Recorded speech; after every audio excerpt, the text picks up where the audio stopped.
Yammer est un outil qui est parfois très bien utilisé, parfois méconnu, parfois totalement ignoré, alors que c'est un superbe complice de la communication et du côté moderne de la communication. On pourrait utiliser le terme de réseau social, mais je trouve que c'est pas un exemple forcément toujours très parlant.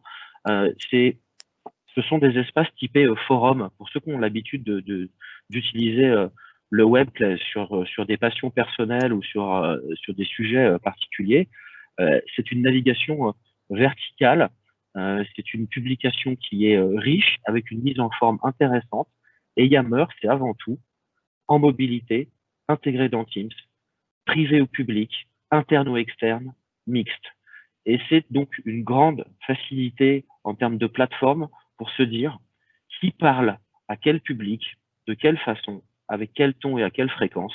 Et comme pour des équipes Teams, on peut faire des équipes différentes et les positionner ensuite pour les consommer à l'intérieur de l'environnement. Donc, je vais vous montrer dans une démo trois communautés Yammer que j'ai créées pour l'occasion. Une sur de l'information générale sur la vie d'un SDIS, une sur le point particulier d'un SDIS en situation de télétravail, et puis 10 ressources humaines où là on verra Lola membre des ressources humaines amener des infos réglementaires à ses collègues. Donc, j'ai choisi des communautés Yammer. Une communauté Yammer, c'est à la fois un espace et techniquement, dans Office 365, ça repose sur un groupe Office 365, hein, donc pour les férus de gouvernance et de sécurité par les groupes. Yammer repose sur des groupes Office 365. Le stockage de Yammer moderne repose sur des sites SharePoint. Donc, on n'est pas dans une rupture technologique quand on fait du Yammer, à tel point que j'ai choisi aussi de vous montrer en démonstration que quand Lola ouvre son Teams le matin, Teams les communautés Yammer sont placées en haut de ses applications, c'est-à-dire que par défaut, quand elle va arriver dans Teams, Lola, elle parcourt le mur d'images des activités des communautés Yammer dans lesquelles elle est active ou dans lesquelles elle consomme de l'information. Une communauté Yammer, c'est comme une équipe Teams. Il y en a qui consomment, il y en a qui lisent, il y en a qui réagissent. Mais l'idée, c'est que, par exemple, quand on prend une communauté de télétravail, c'est par exemple mettre un très bel article des équipes marketing de Progelis sur les avantages de Teams et sa bonne utilisation. Donc, on peut référencer des articles.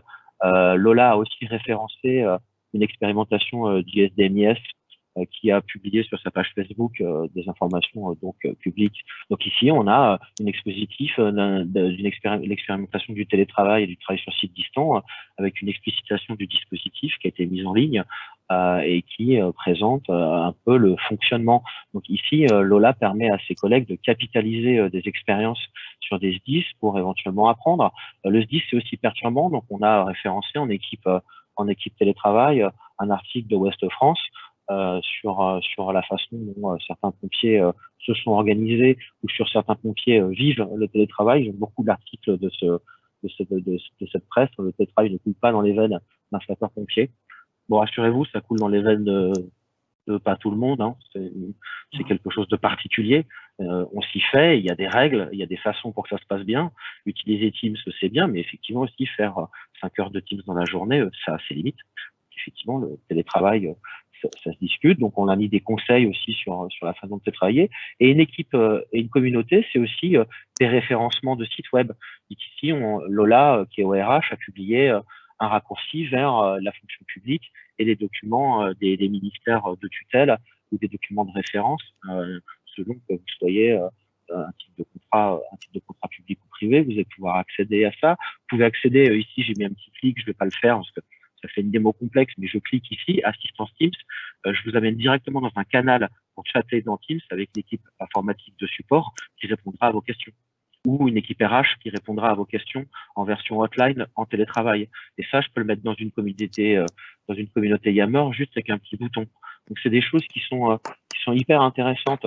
Et si on prend une autre équipe type le SDIS vous informe, on voit un autre exemple d'utilisation de la puissance de Yammer. Quelqu'un a publié un sondage sur la couleur dans laquelle il vous verrait bien en 2021, donc bleu, vert ou rose, parce que c'est un petit malin qui a publié le questionnaire. Lola a dit moi c'est le rose, et Lola nous a même trouvé un pompier à Sartrouville qui fait de la lutte contre le cancer, habillé en rouge avec les fabricants officiels de vos tenues. Ce casque est un casque officiel fait par un fabricant officiel de casques de pompiers. Je n'ai pas référencé le prix de l'article, mais si vraiment vous souhaitez qu'on fasse une enquête, on pourra vous trouver des casques roses. Par contre, la tenue en elle-même est une tenue custom qui a été faite spécialement pour un événement un petit peu voilà, donc caritatif. dans les informations. Dans les Allô? informations, on a de la Sainte-Barbe, on a évidemment votre solidarité, messieurs, dames les pompiers, avec les opérations type Téléthon, sont des choses dont on va référencer, par exemple, des vidéos dans la communauté Yammer. Comme c'est du Yammer, on peut liker, on peut faire des commentaires, on peut remercier. Donc, c'est vraiment quelque chose qui est super intéressant comme plateforme de mise à disposition, parce que ça, je vais pouvoir le consommer dans un téléphone portable, une tablette, je vais pouvoir le consommer comme je l'ai montré ici, à l'intérieur de Teams. Donc on a vraiment quelque chose qui est hyper structuré sur ces sujets-là. Donc c'est vraiment quelque chose que nous on trouve Ça, très c'est vraiment pratique. un canal pour donner de l'information à du coup ces personnels, hein, qu'ils soient des pompiers volontaires, des pompiers professionnels ou des personnels administratifs. Ne les oublions pas parce que c'est vrai qu'ils sont souvent moins nombreux que les pompiers volontaires, évidemment, mais ils travaillent tous les jours dans les SDIS, donc ça c'est quand même pas neutre. Et donc on peut leur faire passer de l'information sur laquelle ils peuvent interagir, échanger. Donc ça c'est très collaboratif comme moyen de communication. C'est vraiment l'essence même d'un Yammer, hein, qui c'est pas un produit qui est nouveau, qui est un produit qui a excessivement bien évolué dans ces derniers mois, qui est magnifiquement intégré dans Teams et dont l'objet est vraiment d'avoir des relations sociales. Euh, une communauté Yammer, et c'est pas une caricature, peut très bien porter une amicale de boulistes d'un SDIS. C'est l'objet Amical de boulistes tout court d'ailleurs. Hein. oui, une amicale de boulistes tout court, dont des membres du SDIS, éminents.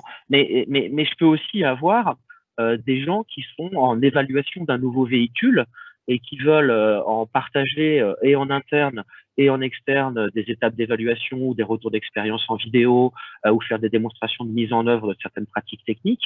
Je peux aller mettre des tutos vidéo de ma plateforme Stream référencés dans mes communautés Yammer. Et là, on va commenter, etc. C'est un choix de type de vecteur de communication parce qu'on peut toucher une cible très large et c'est à la fois un choix d'hébergement de communication parce que la façon dont on formalise de la communication dans Yammer est parfois plus intéressante que parcourir un fil de discussion dans Teams dont l'objet n'est pas de capitaliser de l'information comme un forum, alors que le parcours d'une page d'une communauté Yammer est très ergonomique et très optimisé pour présenter du contenu hétérogène, ce qui n'est pas le sujet d'une conversation Teams. Après, si je reprends l'exemple de Lola et que je regarde les 3-4 équipes dont elle est membre ou propriétaire ou quelque chose, mais dont elle fait partie, elle travaille avec la DSI et la communication, elle travaille sur les codes rouges parce qu'elle est au RH, elle a une équipe 10-30 parce qu'elle est partie, elle est membre du 10-30, elle est reliée à l'équipe communication et elle est reliée au CODIR sur une cellule de crise. La clé aussi de ces outils-là, c'est les échanges qui Le sont possibles entre Lego, les vous différentes avez parlé de technologies. Lego, ouais, vous avez parlé de Lego tout à l'heure, ça va être pareil. En fait, c'est pas l'un ou l'autre, c'est plus jamais ça. M365, c'est une imbrication de services et c'est comme des schémas électriques, c'est pas en parallèle. Là, c'est du multiplexage. Je rentre par un endroit, je peux finir à d'autres et réciproquement. Et c'est ça toute la valeur du truc. Et nous, notre rôle, c'est de vous éduquer sur les potentiels d'intégration facile et l'élection des meilleurs véhicules pour atteindre les objectifs que sont les vôtres. Et comme il y a une grande richesse, effectivement, ça mérite un tant soit peu de réflexion.